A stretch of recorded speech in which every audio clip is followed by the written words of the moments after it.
بسم اللہ الرحمن الرحیم۔ من کفر باللہ من بعد ایمانہ الا من اکرہ وقلبہ مطمئن بالایمان ولکن من شرح بالکفر صدرا فعلیہم غضب من اللہ ولہم عذاب عظیم۔ ذالک بأنہم استحبوا الحیاة الدنیا علی الآخرۃ وأن اللہ لا یہدی القوم الکافرین۔ اولئک الذین طبع اللہ علی قلوبہم وسمعہم وابصارہم واولئک ھم الغافلون۔ لا جرم انہم فی الآخرۃ ھم الخاسرون۔ ثم ان ربک للذین ہاجروا من بعد ما فتنوا ثم جاہدوا وصبروا ان ربک من بعدها لغفور رحیم۔ یوم تأتی کل نفس تجادل عن نفسها وتوفی کل نفس ما عملت وهم لا یظلمون۔ وضرب اللہ مثلا قریۃ كانت آمنة مطمئنة يأتيها رزقها رغدا من كل مكان فكفرت بأنعم الله فأذاقها الله لباس الجوع والخوف بما كانوا يصنعون۔ وَلَقَدْ جَاءَهُمْ رَسُولٌ مِّنْهُمْ فَكَذَّبُوهُ فَأَخَذَهُمُ الْعَذَابُ وَهُمْ ظَالِمُونَ۔ فَكُلُوا مِمَّا رَزَقَكُمُ اللَّهُ حَلَالًا طَيِّبًا وَاشْكُرُوا نِعْمَةَ اللَّهِ إِن كُنتُمْ إِيَّاهُ تَعْبُدُونَ۔ انما حرم علیکم المیتۃ والدم ولحم الخنزیر وما اہل لغیر اللہ بہ فمن اضطر غیر باغ ولا عاد فإن اللہ غفور رحیم۔ جو شخص ایمان لانے کے بعد خدا کے ساتھ کفر کرے وہ نہیں جو کفر پر زبردستی مجبور کیا جائے اور اس کا دل ایمان کے ساتھ مطمئن ہو، بلکہ وہ جو دل سے اور دل کھول کر کفر کرے تو ایسوں پر اللہ کا غضب ہے اور ان کو بڑا سخت عذاب ہوگا۔ یہ اس لیے کہ انہوں نے دنیا کی زندگی کو آخرت کے مقابلے میں عزیز رکھا اور اس لیے خدا کافر لوگوں کو ہدایت نہیں دیتا۔ یہی لوگ ہیں جن کے دلوں پر اور کانوں پر اور آنکھوں پر خدا نے مہر لگا رکھی ہے اور یہی غفلت میں پڑے ہوئے ہیں۔ کچھ شک نہیں کہ یہ آخرت میں خسارہ اٹھانے والے ہوں گے۔ پھر جن لوگوں نے ایذائیں اٹھانے کے بعد ترک وطن کیا، پھر جہاد کی اور ثابت قدم رہے، تمہارا پروردگار ان کو بے شک ان آزمائشوں کے بعد بخشنے والا اور ان پر رحمت کرنے والا ہے۔ جس دن ہر متنفس اپنی طرف سے جھگڑا کرنے آئے گا اور ہر شخص کو اس کے اعمال کا پورا پورا بدلہ دیا جائے گا اور کسی کا نقصان نہیں کیا جائے گا۔ اور خدا ایک بستی کی مثال بیان فرماتا ہے کہ ہر طرح امن چین سے بستی تھی، ہر طرف سے رزق و فراغت چلا آتا تھا، مگر ان لوگوں نے خدا کی نعمتوں کی ناشکری کی تو خدا نے ان کے اعمال کے سبب ان کو بھوک اور خوف کا لباس پہنا کر ناشکری کا مزہ چکھا دیا۔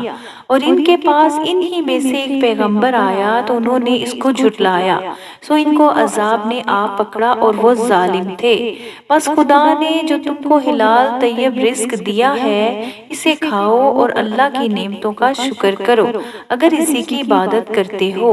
اس نے تم پر مردار اور لہو اور سور کا گوشت حرام کر دیا ہے، اور جس چیز پر خدا کے سوا کسی اور کا نام پکارا جائے اس کو بھی، ہاں اگر کوئی ناچار ہو جائے تو وہ بشرط یہ کہ گناہ کرنے والا نہ ہو اور نہ حد سے نکلنے والا، تو خدا بخشنے والا مہربان ہے۔ وَلَا تَقُولُوا لِمَا تَصِفُ أَلْسِنَتُكُمُ الْكَذِبَ هَٰذَا حَلَالٌ وَهَٰذَا حَرَامٌ لِتَفْتَرُوا عَلَى اللَّهِ الْكَذِبَ إِنَّ الَّذِينَ يَفْتَرُونَ عَلَى اللَّهِ الْكَذِبَ لَا يُفْلِحُونَ۔ مَتَاعٌ قَلِيلٌ وَلَهُمْ عَذَابٌ أَلِيمٌ۔ وعلى الذين هادوا حرمنا ما قصصنا عليك من قبل وما ظلمناهم ولكن كانوا أنفسهم يظلمون ثم إن ربك للذين عملوا السوء بجهالة ثم تابوا من بعد ذلك وأصلحوا إن ربك من بعدها لغفور رحيم إن إبراهيم كان أمة قانتا لله حنيفا ولم يكن من المشركين شاكرا لأنعمه اجتباه وهداه إلى صراط مستقيم وآتيناه في الدنيا حسنة وإنه في الآخرة لمن الصالحين ثم أوحينا إليك أن اتبع ملة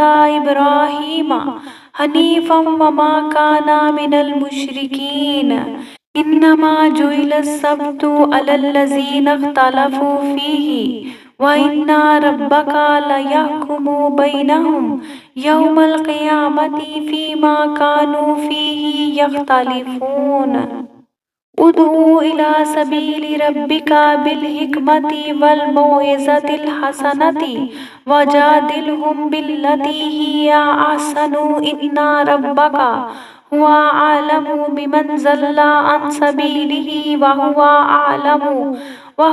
أعلم بالمهتدين وإن عاقبتم فعاقبوا بمثل ما عوقبتم به ولئن صبرتم لهو خير للصابرين فاصبر وما صبرك إلا بالله ولا تحزن عليهم ولا تك في ضيق مما يمكرون إن الله مع الذين اتقوا والذين هم محسنون اور یوں ہی جھوٹ جو تمہاری زبان پر آ جائے مت کہہ دیا کرو کہ یہ حلال ہے اور یہ حرام ہے کہ خدا پر جھوٹ بہتان باندھنے لگو۔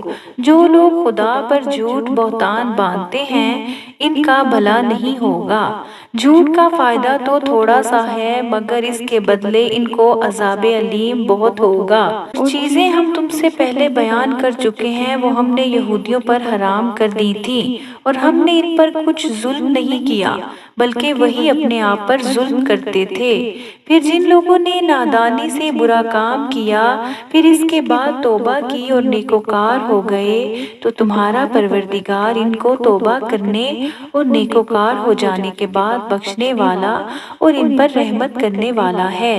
بے شک ابراہیم لوگوں کے امام اور خدا کے فرما بردار تھے جو ایک طرف کے ہو رہے تھے اور مشرکوں میں سے نہ تھے، اس کی نعمتوں کے شکر گزار تھے۔ خدا نے ان کو برگزیدہ کیا تھا اور اپنی سیدھی راہ پر چلایا تھا اور ہم نے ان کو دنیا میں بھی خوبی دی تھی اور آخرت میں بھی نیک لوگوں میں وہ ہوں گے۔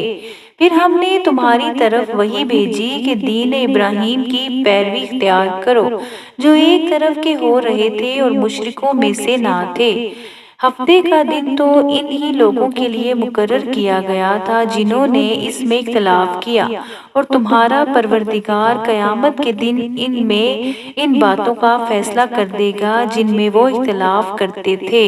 اے پیغمبر لوگوں کو دانش اور نیک نصیحت سے اپنے پروردگار کے رستے کی طرف لاؤ اور بہت ہی اچھے طریقے سے ان سے مناظرہ کرو۔ جو اس کے رستے سے بھٹک گیا تمہارا پروردگار اسے بھی خوب جانتا ہے اور جو رستے پر چلنے والے ہیں ان سے بھی خوب واقف ہے۔ اور اگر تم ان کو تکلیف دینی چاہو تو اتنی ہی دو جتنی تکلیف تم کو ان سے پہنچی، اور اگر صبر کرو تو وہ صبر کرنے والوں کے لیے بہت اچھا ہے۔ اور صبر ہی کرو اور تمہارا صبر بھی خدا ہی کی مدد سے ہے، اور ان کے بارے میں غم نہ کرو اور یہ بد اندیشی کرتے ہیں اس سے تنگ دل نہ ہو۔ کچھ شک نہیں کہ جو پرہیزگار ہیں اور جو نیکوکار ہیں خدا ان کا مددگار ہے۔